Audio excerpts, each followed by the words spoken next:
Well, there's a lot of different arts competitions, festivals, gatherings of all sorts around the 4 states that have been happening and are happening this fall. And one of them, or a series of them, in fact, is happening in Neosho. And that's why we're joined by Sarah Serio. Sarah, how are you this morning?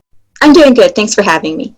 Yeah, thanks for being here. Well, Sarah, you are with the Neosho Arts Council, and you guys put on all sorts of things that happen throughout the year. I'm curious, you aren't letting COVID stop you, are you guys?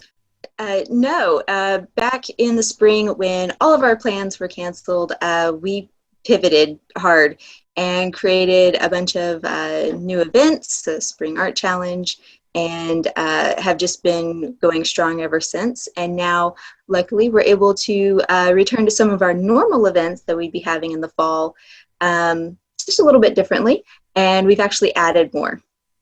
All right, so break it down for me. What do you guys have coming up this fall that people can look out for? Because people are looking for things to do, Sarah.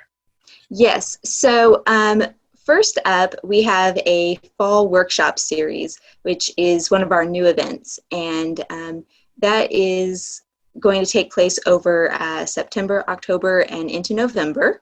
And it's great for all ages. We have a 3-part songwriting workshop with Violet Vonderhaar, who is going to be taking you from thought to song. And this is going to be geared towards adults, actually.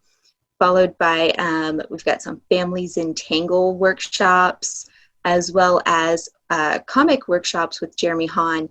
And that's going to be broke down into kids, teens, and a 2-part adult workshop. So there's a little something for everybody. There's also some relaxing adult Zentangle evenings built in as well.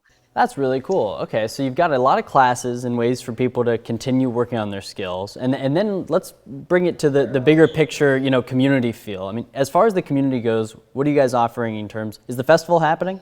So right now, the Neosho Fall Festival is still scheduled to take place.